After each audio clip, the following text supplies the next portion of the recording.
Okay, we can continue now. We ended on, I think, this particular slide, if I'm not mistaken.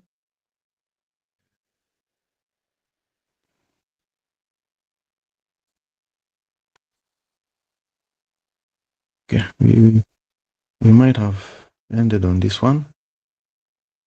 Yeah, this is where we ended, I think.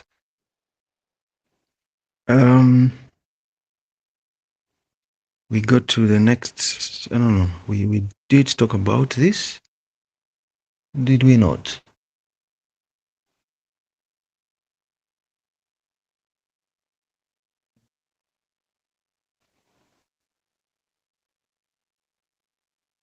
Did we go as far as here? I think we were here. We were here, right? No, sir. Where did we end? Okay, let me just pass the slides, then you let me know. So we covered this, right? No. We didn't. Yes. Oh, we ended here. Yes, yes. Okay, all right. Thank you so much. So yeah, we ended on this particular slide as we have been guided by one of our colleagues. So on this slide, we tried to link a lot of, a number of ideas that we said could be used to establish some of the properties that some substances actually do have. And in continuation from where we had ended, we look at the next slide where we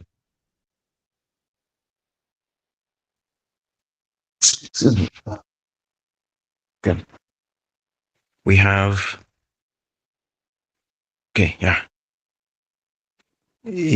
for those of us that were there last time, we said if you had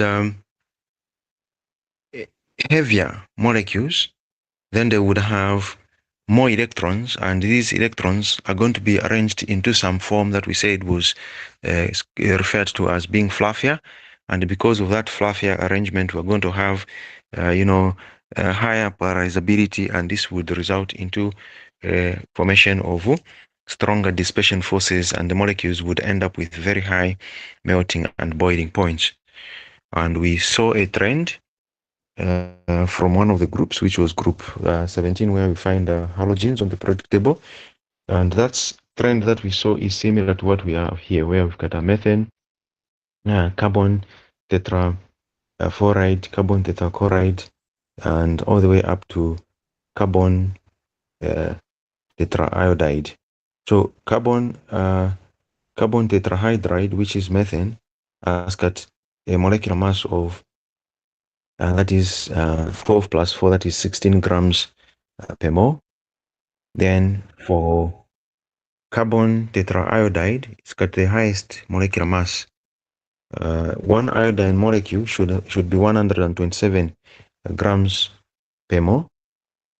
So when you multiply by 4, you add 12 to that, you are likely to get something like 520 as the molecular mass of that is carbon tetraiodide. Because carbon tetraiodide is going to end up with more electrons in this structure, therefore the arrangement is going to be fluffier, and there will be higher polarizability. Then you're going to have these bigger temporary dipoles forming, and the dispersion forces are going to be stronger. So the general rule that we're going to use when we have non-polar substances is that the higher the molecular mass, the higher the boiling point that you're going to have. So that is the way you're going to have to arrange them. Okay, but then it becomes a little bit tricky for you to correctly arrange molecules that are given when they are a mixture of them. So on the right side here, we see a plot of the boiling point against the period number from which each of these atoms of elements is gotten. The compounds that we have on this particular plot are called hydrides. So these are compounds that have got a hydrogen attached to them. Call them hydrides. Okay. Hydrides. So for the comparison to be fair, all of them were selected on the basis that they had hydrogen bonded to them. And borrowing from the general rule, when you look at the first trend that we have here, we've got methane, which is carbon tetrahydride, with a molecular mass of 16. Then you go to silicon. You see silicon tetrahydride. Silicon as an element has got a molecular mass of 32. So 32 plus 4, that is 36. So 16 against 36, 36 is higher compared to 16. So that's why we have this one with a higher boiling point and this one is lower. Compare with germanium tetrahydride. Germanium has got a molecular mass of 73. An atomic mass of 73 grams per mole. So when you add 4, you are going to have, that is 77. So 16, 32, 77. And you compare with silver with a molecular mass, an atomic mass of 119 plus 4, which gives us, that is 123. 123. So this agrees with the trend that we said we're going to have to use, which is the general trend. But the difficulty is going to come in if you're going to have to now deal with a mixture in terms of, you've got a list where there is a mixture of polar and non-polar substances. So all these are non-polar substances. That is why they seem to obey this particular trend that we established, where we said you just base the strategy that you're going to use in terms of arranging them. You simply just base on their molecular masses, and that's all. Look at ammonia. Ammonia has nitrogen and 3 hydrogen atoms in it. So the molecular mass is 17 grams per mole.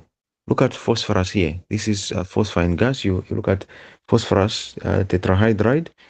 Phosphorus has got a molecular mass of 31. So 31 plus 3, that is 34 grams per mole against 17. So 17, you've got 34. Then look at, you were following the green line there. Look at arsenic tetrahydride. Arsenic has got a molecular mass of 73, a relative atomic mass of 73. When you add 3 to that, you are going to have 75 plus 3, that is 78 grams per mole. So 17, 34, 78. Go to antimony tetrahydride. Antimony has a relative atomic mass of 122 plus 3, that is 125. So 17, you go to 34, you go to 78, and you go to 125. So from this point here, the trend seems to agree with the general rule that we talked about. Okay, it is okay like that. But then when you look at this one here, it is an outlier of some sort. It's got a very low molecular mass, and yet it appears to have a higher boiling point. Okay, so let's leave it off there. Let us go to the next one, and then we are going to find the reason for this. Look at hydrogen fluoride. Fluorine has got a molecular mass of 19 plus 1, that is 20. Go to hydrogen, chloride. 35.5 plus 1, that is 36.5. So 20, 36.5. Then go to hydrogen bromide. That is bromine 80 plus 1, that is 81. Hydrogen iodide, that is 127 plus 1, that is 128. So again, from here, the trend seems to be okay. And the same thing with where water is. Water there, this is an outlier. Then this one appears to obey the trend. That is hydrogen sulfide, hydrogen selenide, and hydrogen telluride. So we've got this particular element called tellurium. Tellurium has got a molecular an atomic mass of 128 plus those two, that is 130 in total as the entire molecular mass. 130, way bigger compared to 18 here, and yet it has got a lower boiling point. So we want to try and find an explanation why there is this weird trend. So you recall that I had at some point told you that for hydrogen bonding to form, you should have hydrogen that is directly bonded.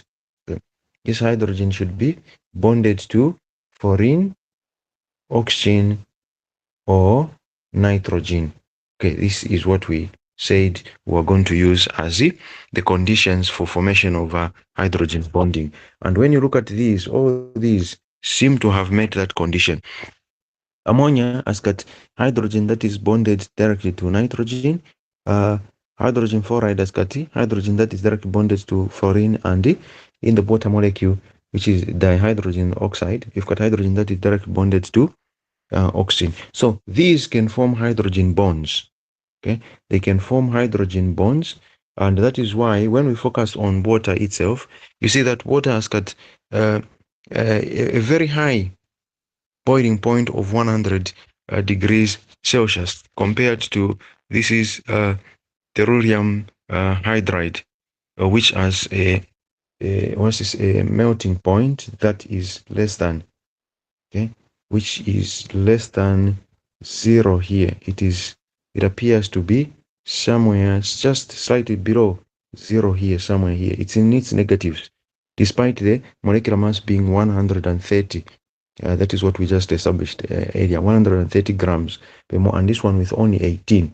It's because water molecules can form hydrogen bonds amongst themselves. So these hydrogen bonds, when you look at the water molecule itself as an individual molecule, and maybe you try to compare 2, 3, 4 of them put together, you will notice that water is not supposed to, is supposed to boil at minus or negative 8 degrees Celsius. This is the temperature at which water is supposed to boil.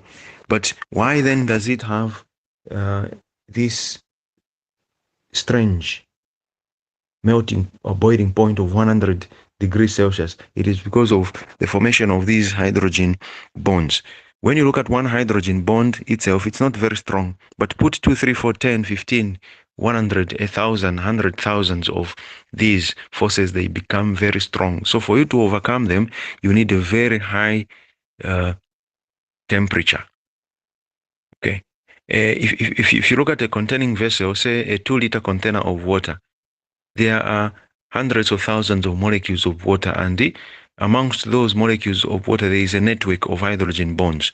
So for you to break these hydrogen bonds, you need a lot of energy for you to separate the water molecules, and that is why water ends up with 100 degrees Celsius as its boiling point.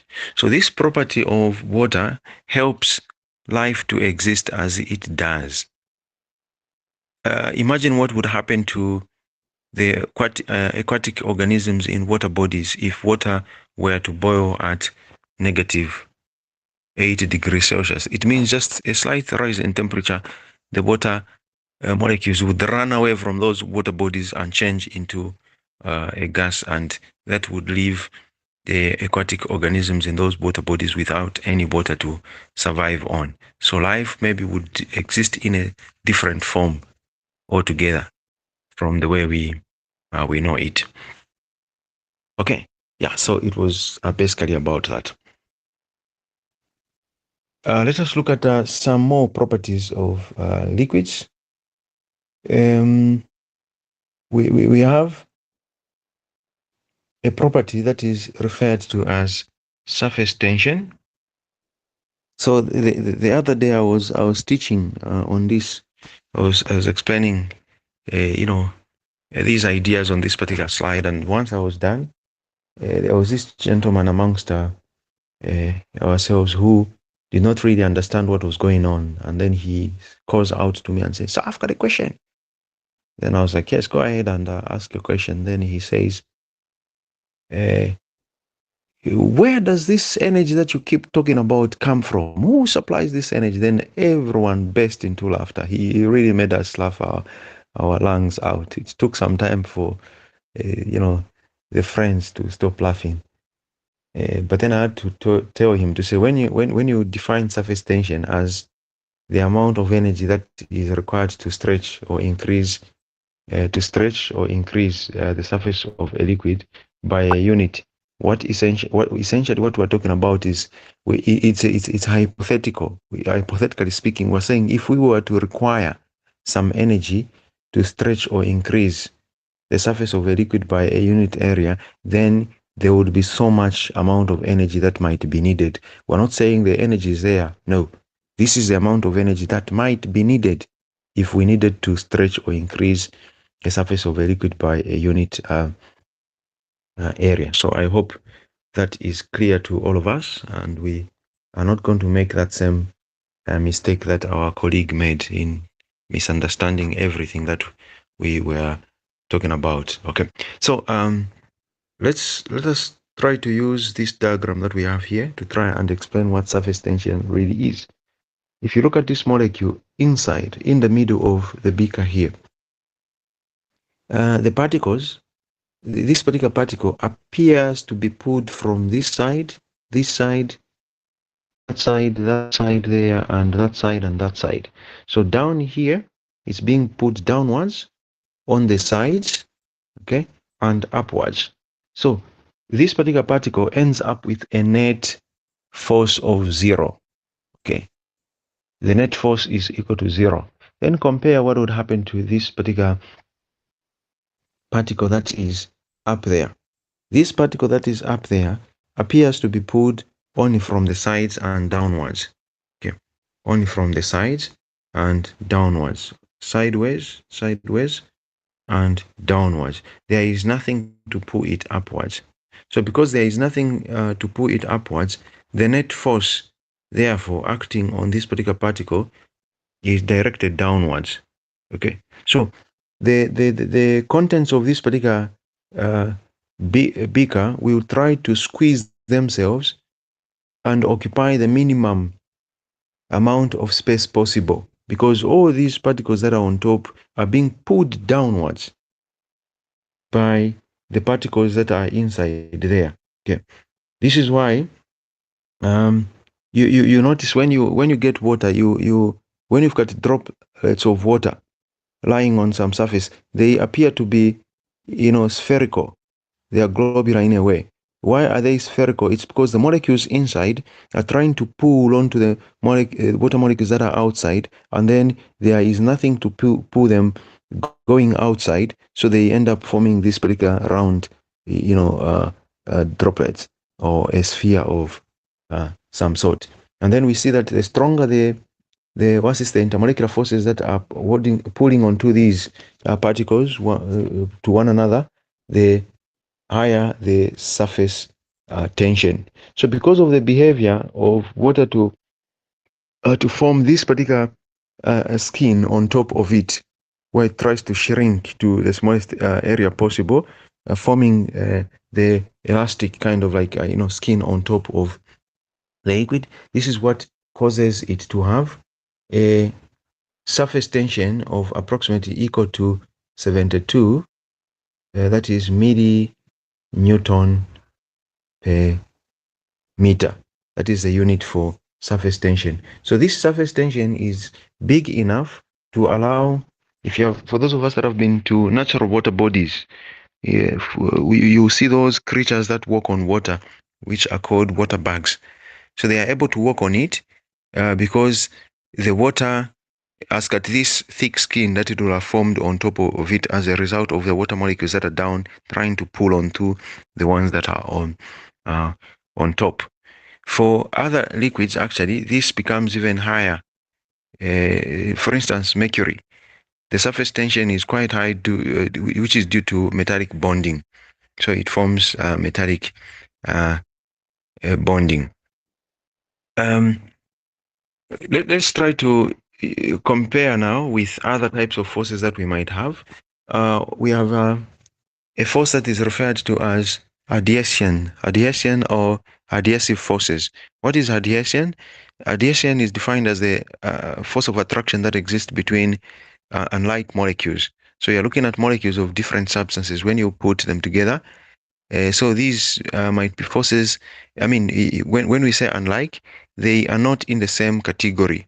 You've got one compound is non-polar, the other one is polar. Then when they get to interact, so the force of attraction that is going to exist between these different molecules is referred to as surface tension. So when you get a liquid, liquids actually tends to pull on a different surface. In this diagram that we have here, we have a beaker containing water, and inside there is a glass. We've got a glass tube, okay, that is put in there. The material from which glass is made is a substance called it's boron combined with silicon. So you've got a compound called borosilicate. So you've got what we call borosilicate glass. So in borosilicate glass, you have silicon bonded to hydroxyl groups, okay, inside the tube. That is the arrangement that you're going to have, of course, the entire glass. Then you see that your water molecules have got this arrangement. Okay, so the inside part of the tube is polar in a way, because we've got hydrogen that is directly bonded to oxygen, and the water molecules also have got the same arrangement. So the water molecules are trying to hydrogen bond amongst themselves. Okay, one molecule hydrogen bonds with another, but the same molecules, the ones that are closer to the sides of the glass tube there, are going to hydrogen bond themselves to the walls of the inside part of the glass. And because the tube is narrow, there are fewer molecules that are going in there. So one molecule hydrogen bonds itself with the inside part of the tube, and they will still keep hydrogen bonding to themselves, and they, as a result, going to rise to some level there. So it is because this arrangement is possible because the water molecules seem to want to love to interact more with the sides of this, the inside part of this particular glass tube, than they might want to interact with themselves. Okay.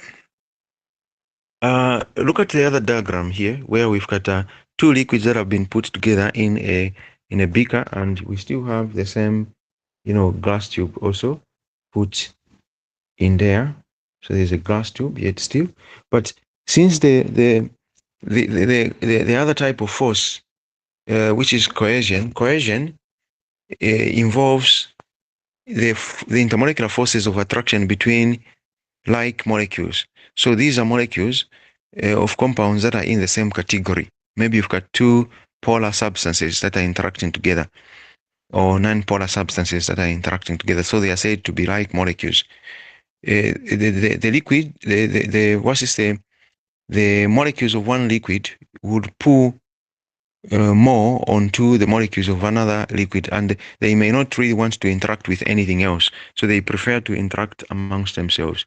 Say the molecules of water would hydrogen bond themselves to the molecules of water, and the atoms of mercury also would form hydrogen bonds amongst themselves. So in this case, these two liquids, they seem to want to interact more amongst themselves than they might want to interact with the molecules from which this particular glass tube is made, and therefore the level of the liquid that is down there is just way below, down like that. So they prefer to interact amongst themselves than they might want to interact with the particles of any other substances. But what happens when you have these forces fighting? Okay, these forces existing in the same environment. So what will be the trade-offs that you're going to observe? So let us see.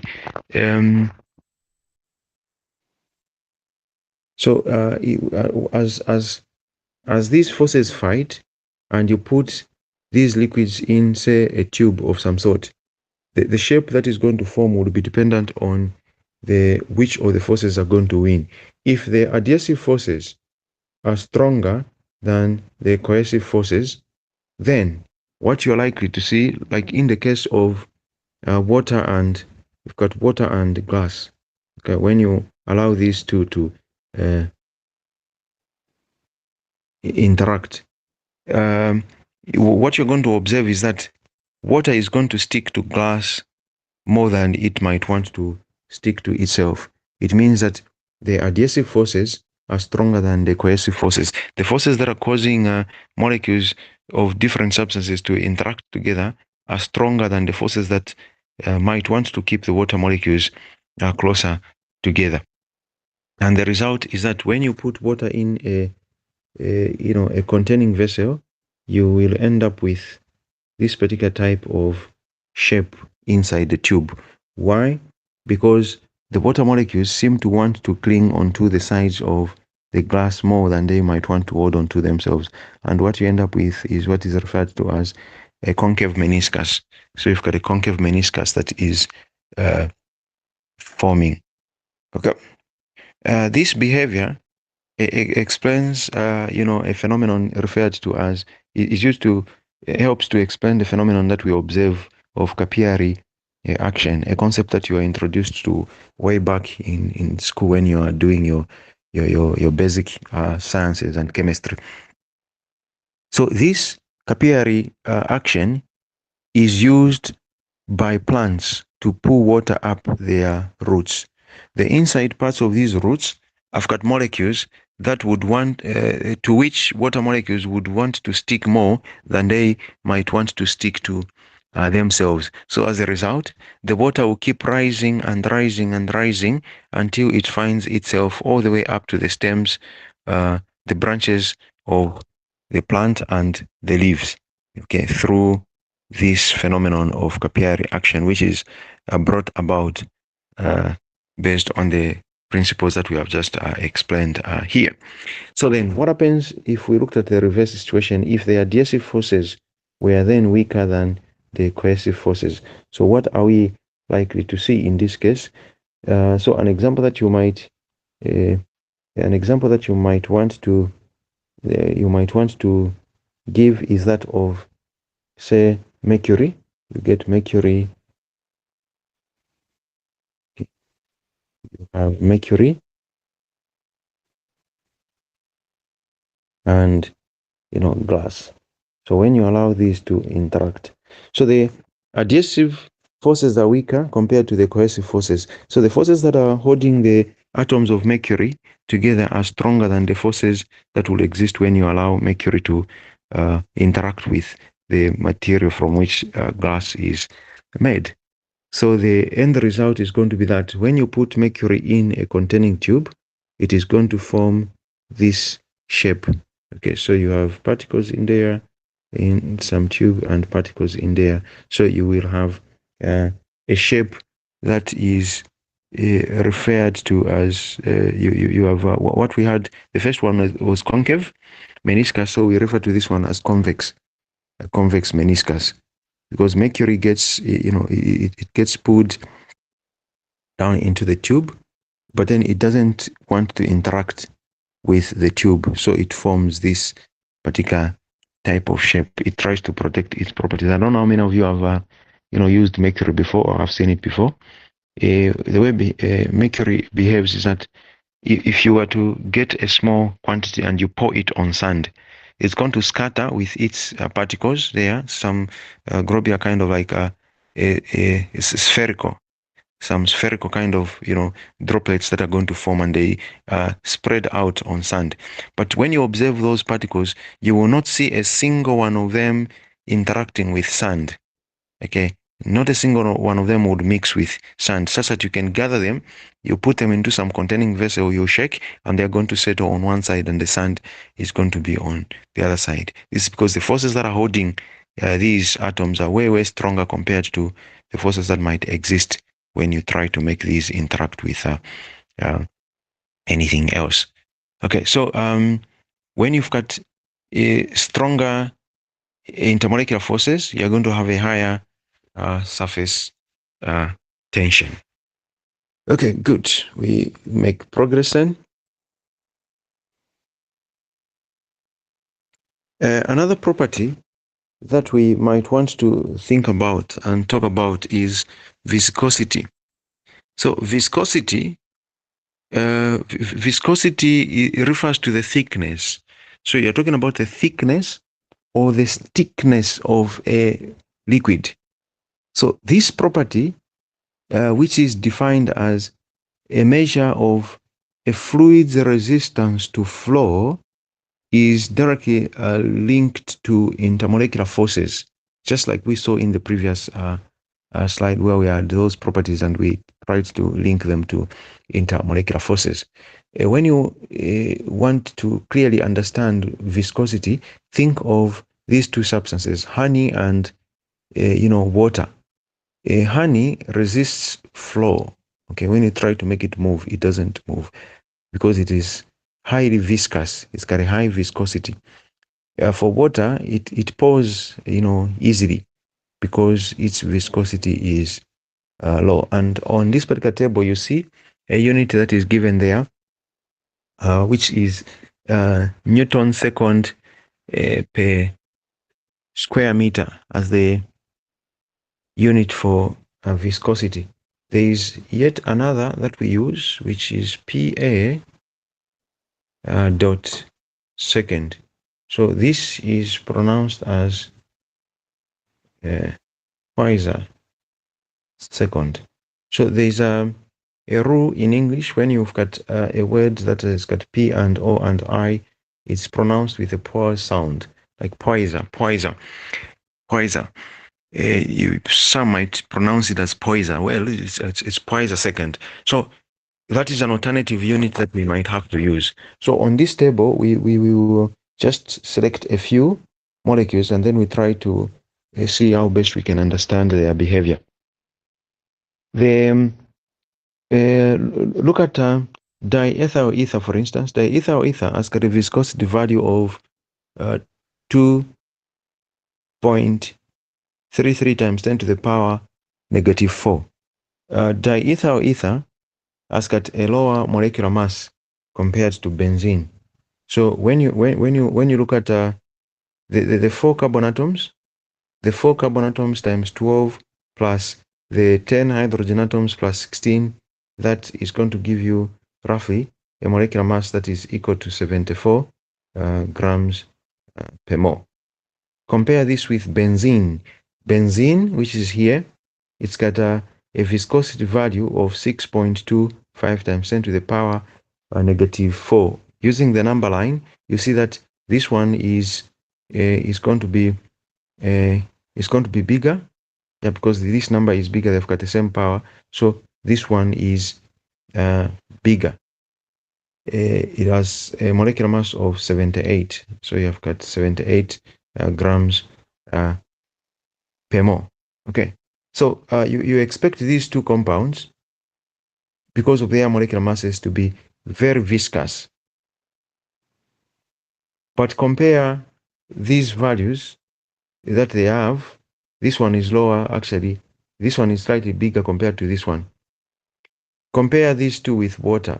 Water has got a molecular mass of 18 grams per mole. And yet its viscosity value is 1.01 times 10 to the power negative 3. So this number is bigger than either of these two numbers.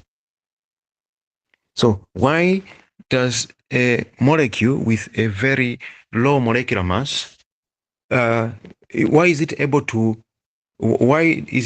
resist flow, and yet these ones which are massive cannot resist flow easily? Okay, this is because of the properties of water, the properties that water has. It is a polar substance, so my screen has disappeared a little bit.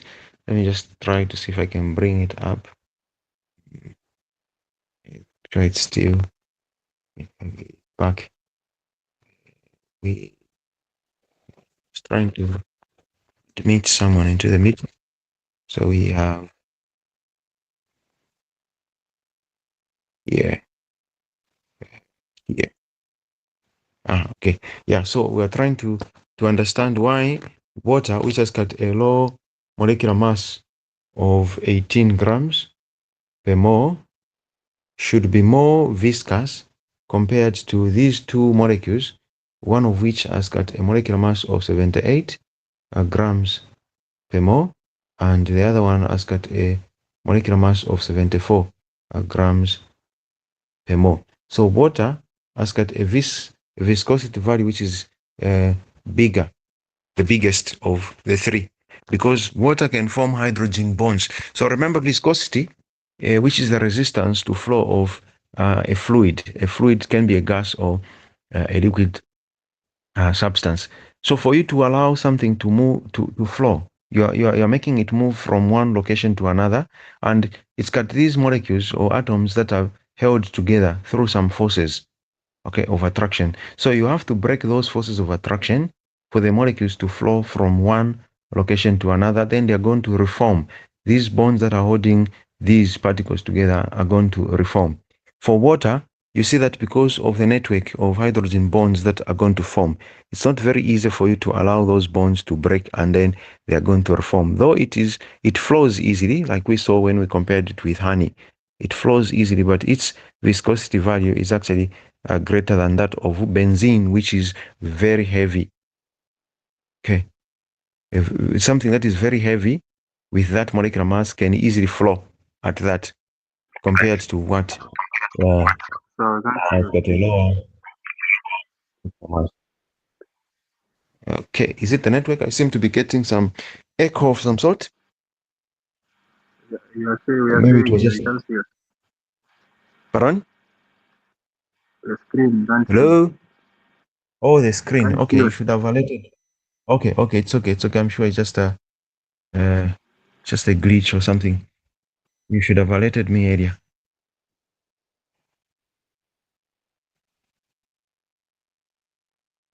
Oh yeah, I'm sure it's visible now. Yeah, so I was saying that this one has got a very high molecular mass, and so does the other one compared to the 18 grams per mole.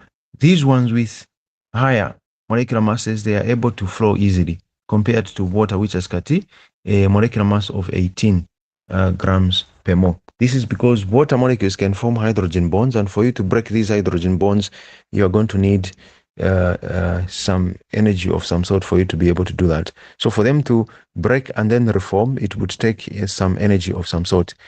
These ones, because benzene is non-polar, only the London dispersion forces exist, and these ones are easier to overcome. Okay, while this one can form hydrogen bonds because it is polar.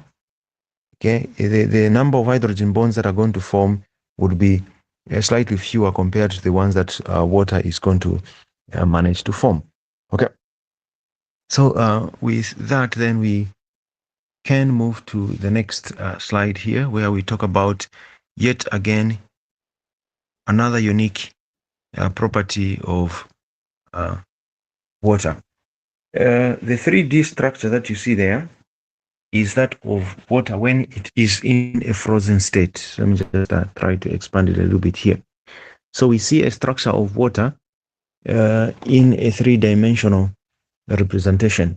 So the red dots that you see, those are oxygen atoms, and then you've got hydrogen atoms attached to them, and the dotted or broken lines that you see there, these are hydrogen bonds that are forming amongst the water molecules. So each oxygen is bonded to two hydrogen atoms, and then you're going to have hydrogen bonds.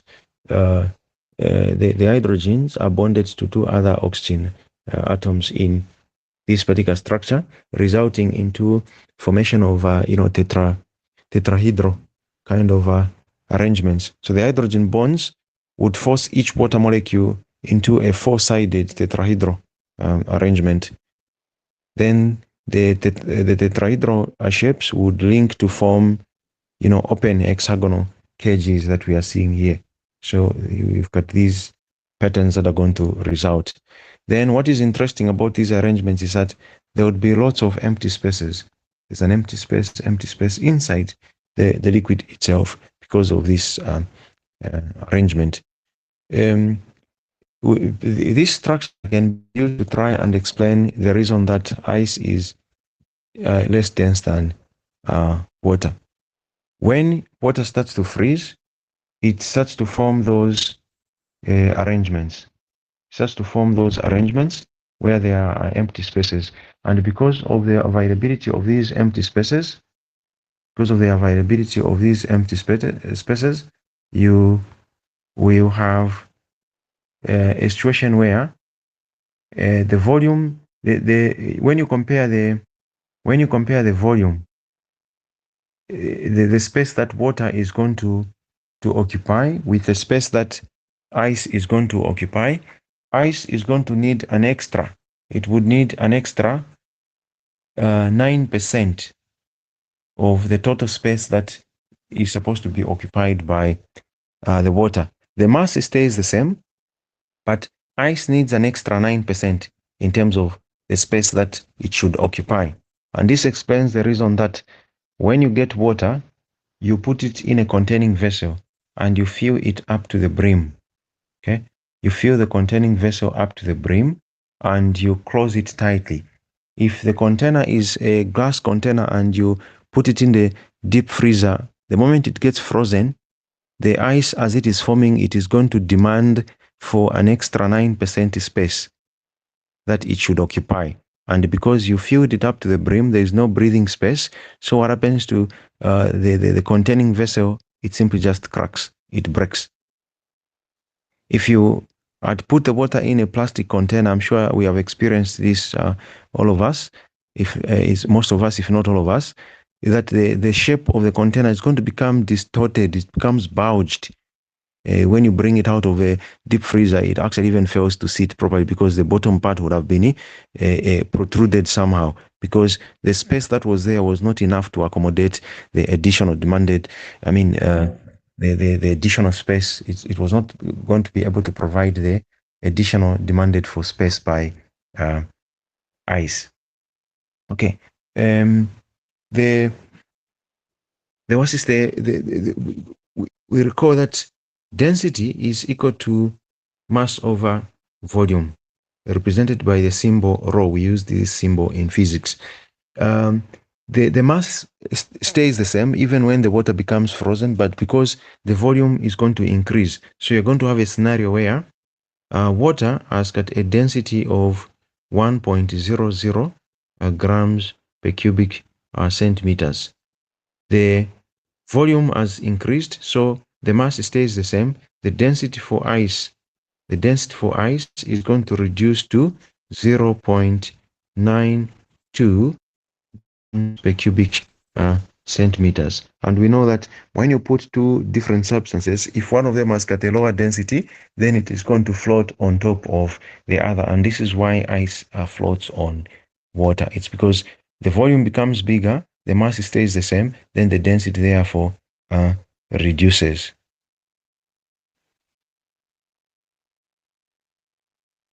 Okay. The other side of this particular slide, we have got a plot. Let me just try to explain what this plot is about, which tries to demonstrate the unique behavior of water molecules. So this unique behavior of water molecules, let us try to see how we can clearly explain this. We know that almost all liquids, almost all liquids, for almost all liquids, when the temperature goes down, the molecules, when you use the kinetic theory of matter, the molecules are going to slow down. Okay, they are moving in a random constant manner, but when you reduce their temperature, you deprive them of the so much needed kinetic energy. That is the energy of motion. Then they slow down. Those clusters have got empty spaces in them, so the density, the volume becomes bigger, the mass remains the same, therefore the density reduces. So while this is happening, say in a water body, the water molecules with the 4 degrees Celsius temperature will drop to the bottom because they are dense. Then the ice is going to settle on top until the entire say water body becomes covered, especially in the cold seasons. There are some places where the temperatures can drop dangerously and freezing. So even when it becomes frozen, the water that is down will still maintain its temperature of 4 degrees Celsius, and thereby aquatic organisms will be able to survive. So water bodies do not freeze from down going up, they freeze from up going down. And this, once the top part is frozen, then the bottom part is shielded somehow from freezing further, and the aquatic organisms are able to survive thusly. So you see these two weird behaviors of water that actually help to support life. The first one was where we had talked about it having an unusual boiling point of 100 degrees Celsius, when in fact the water molecules, looking at their structures and their molecular masses, they're supposed to boil at a temperature of negative 80 degrees Celsius, but it doesn't do that. It's got this special property which enables it to form these networks of interactive forces, hydrogen bonding forces, and that raises the boiling point. And now we see that even when we try to freeze it, it still behaves in a way that just tries to favor the existence of uh, life as we know it. Okay, we will end our session here because I have to attend to another class for second years. I have to teach the second years. So I will end our class here. Then I will see you tomorrow. I'm sure even tomorrow we have a session. Yeah, we have a session tomorrow. So I'll Yes, teach you tomorrow. Right. All right. Good day.